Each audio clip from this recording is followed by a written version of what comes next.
Luckiest man alive. Arthur told me that a long time ago. When Uncle says it all starts with a good woman, he might just be referring to John Marston, but I think the line can perfectly be applied to Arthur Morgan's own arc throughout Red Dead Redemption 2 as well. After all, there's a lot to learn from the women in the game, and Arthur's the best example of this. If it weren't for them, it's very possible that he would have never redeemed himself in the first place.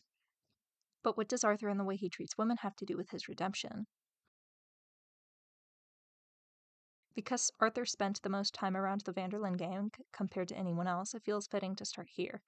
He's the most open and honest about his emotions with them, especially when it comes to the three youngest, Mary, Beth, Tilly, and Karen. Throughout the game, there's multiple opportunities where Arthur can sit down and check in with them. He'll open up about his mental state, the lines changing depending on your behavior in the game. Each of the girls have individual moments with him too, where he protects them, supports them, or even just spends time with them. Miss Grimshaw is the female lead of the gang's camp, and Arthur clearly respects her as such. He follows her orders and makes sure not to speak poorly of her in front of others. The respect is mutual, too, since she stays at his bedside when he escapes the O'Driscolls, and is one of the only members to stay loyal to him in Beaver Hollow. I'd say out of all of the women, though, Abigail is one of the closest to him. He mentions in his journal that he almost married her when she ended up pregnant, if it weren't for Mary, just because he was able to offer the aid. When Abigail is still struggling alone with Jack, there are multiple times when Arthur offers his support regardless, like when the two go fishing together in Chapter 2. Later on in the game, Arthur and Sadie rescue her from the Pinkertons, and he helps the two escape the gang. Sadie Adler is the other woman he grows quite close to throughout the story. He's the first to support her wanting to contribute like the rest of the men do, instead of just cooking or cleaning. She calls Arthur, quote-unquote, the best man she knows, other than her late husband, when they take out the rest of the O'Driscolls together, and by the end of the game, he sees her as one of his closest confidants. Molly, on the other hand, is way more reclusive than any of the other women, but she still seems to have a soft spot of sorts for Arthur. He's the only man she opens up to, specifically about her problems with Dutch, and Arthur tries defending her when she has a breakdown in Beaver Hollow and falsely confesses to being the rat. That seems to be the pattern across the board with Arthur and the women in the Vanderlyn gang. He protects them and prioritizes their well-being over nearly anyone else's. This is especially obvious by the final chapters, since a main point of contention between him and Dutch is insisting that they let the women, and Jack, go, because it's too dangerous for them to stay. But what about the women outside of the gang? Mary Linton is the most obvious part of this category, especially since it's obvious how taken he is with her even after all these years. She's mentioned all throughout his journal. He has a photo of her by his bed, and even the other gang members bring her up on occasion. Despite their strained relationship and the lingering hurt between them, Arthur still helps her and her family too when she asks.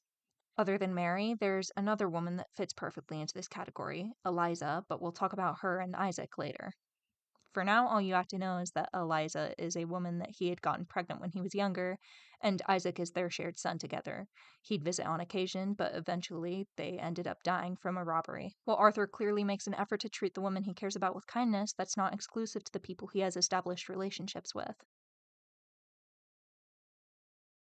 One of the most perfect symbols of Arthur's redemption in the entire game is Edith Downs, the wife of the sick farmer Arthur beat when collecting debts for Strauss. She's the one woman Arthur actively hurt throughout the game, and he's very severely punished for it. When he meets her again in Saint Denis and then Annesburg, this is when he fully realizes how his redemption has to take place. It's obvious that he feels guilty for what he did to the Downs family, and he helps them get out of Annesburg to start new lives. One of Edith's lines to him actually encompasses his arc in the later chapters fairly well. She says, "Forget about me and the guilt you're carrying, because no good can come of that for either of us. All you can do now is decide the man you want to be for the time you have left." Another woman who gives him very wise advice on how to redeem himself is Sister Calderón. Earlier on in the game, he helps retrieve a crucifix of hers from a thief, and then, later on, he opens up to her at a train station about his fear of death. Her response is one of the most infamous lines in the entire game, and for good reason. Take a gamble that love exists and do a loving act. However, those two aren't the only female strangers Arthur comes across. He also meets Charlotte Balfour, a woman he planned to rob until he found out she was a starving, grieving widow. Instead of stealing from her, he taught her how to provide for herself instead, with hunting. Later on, she returns the favor by taking care of him during a particularly bad coughing fit when he's infected with tuberculosis.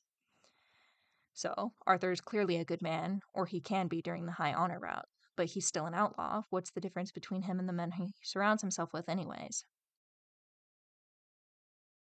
The most similar to Arthur when it comes to their relationship with women is Hosea. They both stay loyal to the same women, Arthur with Mary and Hosea with Bessie, even after their relationships ended. Hosea's more down-to-earth quality keeps him approachable, and he spends much of his time helping the others within the gang. From the beginning, he not only encouraged the women to stay safe, but pushed John to support Abigail and Jack properly. It's to the point where, after he passes, Dutch compares Arthur to him whenever he brings up keeping the women safe later on. Speaking of Dutch, he's practically on the opposite end of the spectrum to Arthur in this sense. Ironic, considering he presents himself as this very open-minded man. The Vanderlyn gang may be more diverse than any of the other gangs within the game, but this doesn't exactly mean that he practices what he preaches. He doesn't treat his partners with much respect, considering how he seems to string Miss Grimshaw along after their past relationship way before the events of the game, and then everything he does to Molly, which could honestly be a whole video in itself. I find him and Sadie to be particularly telling, though. Despite Sadie's clear zest to work and contribute, Dutch rarely takes advantage of it beyond words. There's also that one uncomfortable interaction between him and Mary Beth where he hits on her, despite the fact that he's supposedly devoted to Molly at the time. He's just all smoke and mirrors. However, there's also sort of middle ground to this with John. He's not exactly the greatest man alive in Red Dead Redemption 2, but he grows up eventually. Before his wake-up call of Jack going missing, he's questionable, but during and after, he seems to pull his stuff together and starts treating the women in his life, and his son, right. What's most interesting to me about John is how he works sort of as a foil to Arthur in Red Dead 2. He has everything Arthur lost, a devoted partner and a child to love, but he just abandons them. Maybe some of his bitterness towards John in the beginning of the story is partly envy because of how Eliza and Zach had died. But then, as the story continues and John develops more as a character, Arthur recognizes it. It's to the point where Arthur gives John Mary's engagement ring. The ring works as a great symbol of not only the growth of Arthur and John's relationship, but John's growth in how he treats women in general. It all really does start with a good woman, doesn't it? This is because how characters treat others, especially minorities, can say a lot about their, well, character. Characters and people at large are not just the sum of their personality traits and their actions within a vacuum, but their interactions with others as well.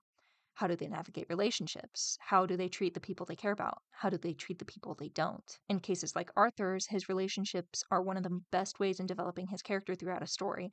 More emotionally closed-off characters like him aren't going to happily display their growth and beliefs in ways audiences understand. And for people like Dutch, maybe what they display isn't even the truth.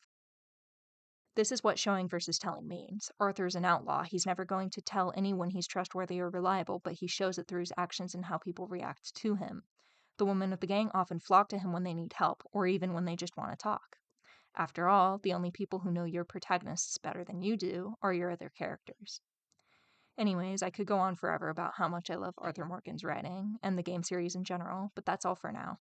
If you want more analyses of Red Dead Redemption or other video games, please leave a like to let me know. I upload every week too, so if you liked this, you can subscribe so you'll never miss my next video. Thank you for watching.